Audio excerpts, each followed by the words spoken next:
कल बांग्लादेशी वज़ीर आज़म ने इस्तीफ़ा दिया और अब बांग्लादेश में कई तब्दीलियां रोनुमा हो रही हैं। पार्लियामेंट को भी डिसॉल्व कर दिया गया है। इस बारे में बुखारी साहब आपसे तज्जिया लेंगे। क्या लगता है आपको, बांग्लादेश में क्या एक साजगार पॉलिटिकल इन्वायरमेंट बनता नज़र आ रहा है आपको?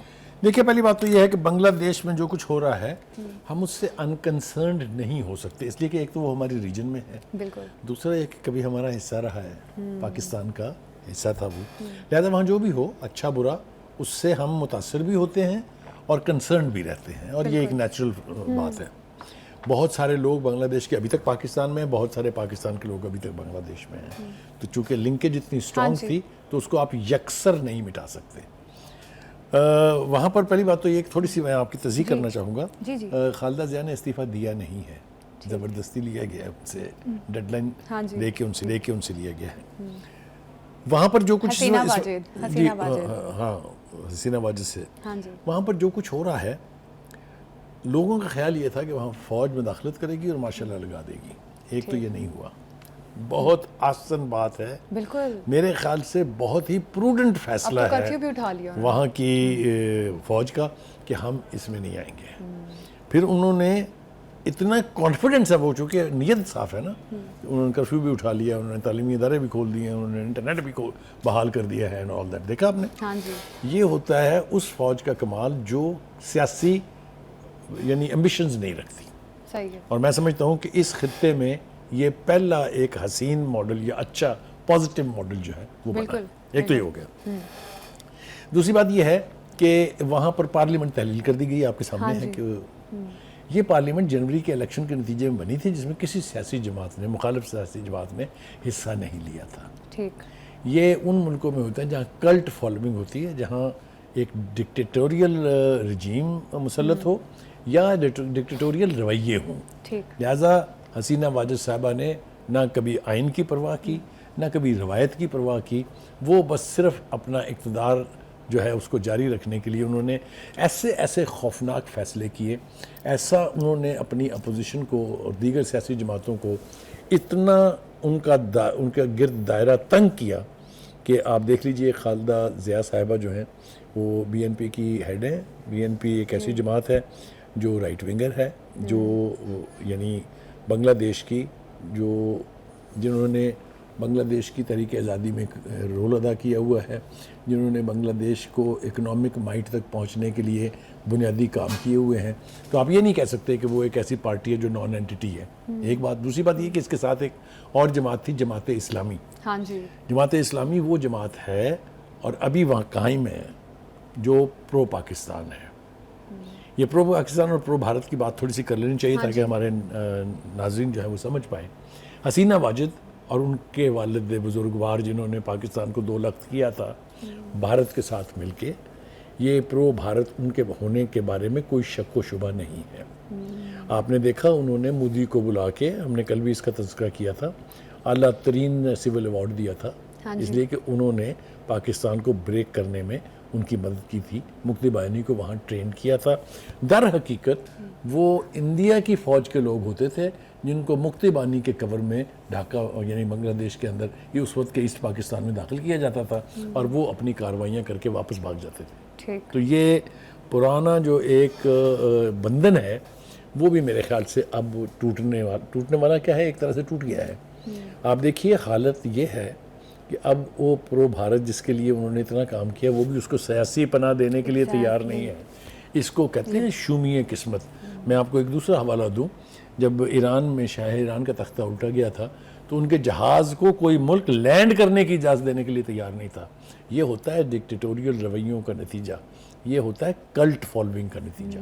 तो इस वक्त सूरत हाल ये है कि 15 साल तक वो विराजमान रही इक़्तिदार पर तसलसल के साथ। उन्होंने अपने मुखालफिन को क्रश किया, उन्होंने जमहूरी रवायात का कला कमा किया, जिन्होंने भी आवाज़ उठाई उनको नेस्तो नाबूद करने का जो रवैया था इनका, हालांकि वो एक खातून थी, उनके दिल में तो रहम का खाना ज़्यादा स्ट्रॉन्ग होना चाहिए था, लेकिन जो कल्ट है, जो डिक्टेटोरियल रवैये हैं, उनमें रहम नाम की कोई चीज़ नहीं होती है। इसलिए हमने देखा कि वो सब कुछ हुआ। वहाँ जितनी बरक रफ्तारी के साथ डेवलपमेंट्स हो रही हैं, मिसाल के तौर पे जैसा मैंने कहा कि खालिदा ज़िया साहिबा रिहा हो गई हैं, उनकी BANP पर जो पाबंदी लगी हुई थी वो उठा ली गई है, और जैसा मैंने पहले कहा कि इस सूरत में वहाँ पर एक प्रो भारत रजीम का खात्मा हुआ है।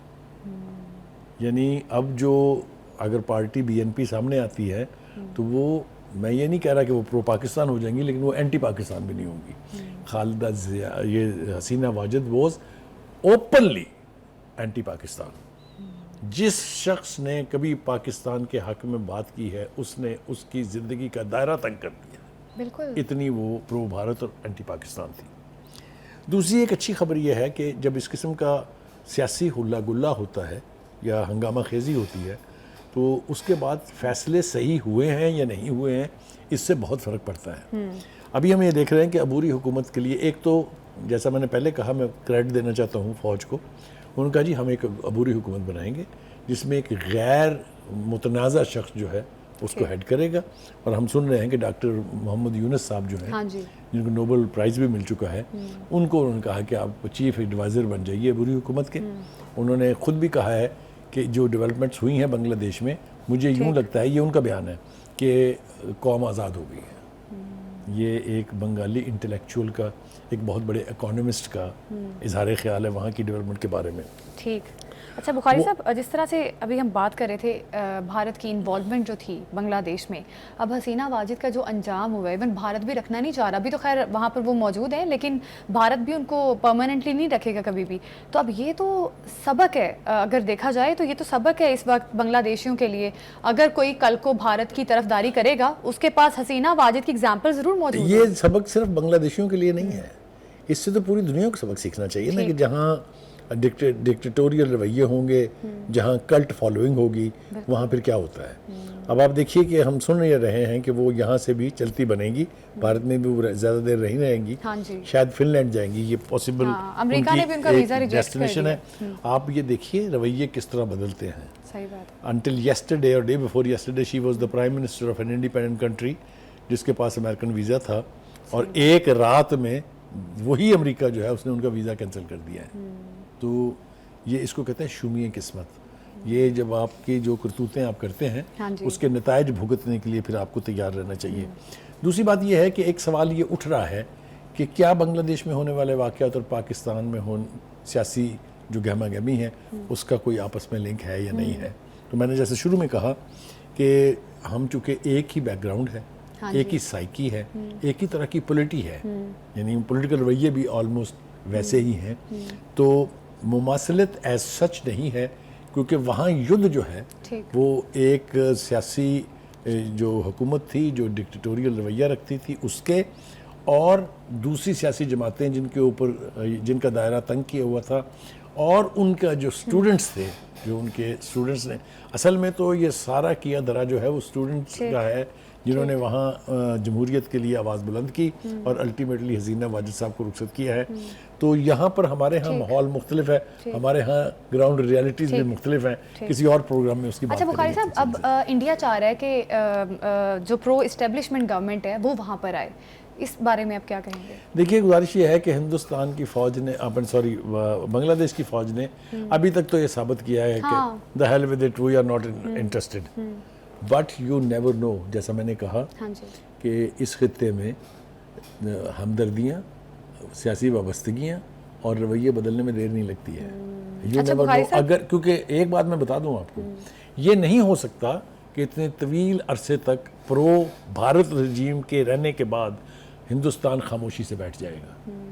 हिंदुस्तान की ये कोशिश होगी कि कोई ऐसी सियासी कुव्वत बरसरे इक़्तिदार ना आए जिसका रवैया हिंदुस्तान की तरफ एंटी और पाकिस्तान की तरफ प्रो हो। इसके लिए वो कुछ भी करेंगे। रॉ will go to any extent to make sure कि ऐसी हुकूमत आए जो प्रो भारत हो। ठीक है। अच्छा बुखारी साहब, एक और चीज़ मैं आपसे पूछना चाहूँगी, अब क्या लगता है आपको, हसीना वाजिद कभी दोबारा सियासत में आएंगी? क्योंकि बेटे ने तो मुस्तरद कर दिया कि नहीं आएंगे। मतलब है जब उनका अपना बेटा ये कह रहा हो कि बस इट इज़ एनफ और गुड बाय मामा, तो फिर मेरे ख्याल से इसके ऊपर स्पेकुलेट करने की ज़रूरत नहीं है। मेरा नहीं ख्याल कि बांग्लादेश में जो कुछ उनके खिलाफ हो चुका है उसके बाद उनकी पजीराई का कोई इम्कान बाकी है। मैं इसको मुकम्मल तौर पर रूल आउट नहीं कर रहा हूँ, लेकिन ये मैं ज़िम्मेदारी से कह रहा हूँ कि ये आने वाले चंद सालों या इस दिहाई में शायद ना हो। ठीक है, मतलब बांग्लादेश की आवाम ने भी हसीना वाजिद को गुड बाय रिजेक्ट कर दी है। करके उनको जब तक चालू नहीं कर दिया और उसके बाद जाहिर है। उन्होंने जिस तरह उनकी लेगेसी को मिटाया ठीक है, है। जिस तरह शेख मुजीबुर रहमान के मुजस्समे तोड़े गए हैं, हाँ। जिस तरह उनके घर में बैठ के घुस के जो प्राइम मिनिस्टर हाउस था उसकी तज़हीक की गई ठीक है, है। मुझे नहीं लगता कि बांग्लादेश के अवाम फिर दोबारा उनको जल्दी एक्सेप्ट करने वाले हैं।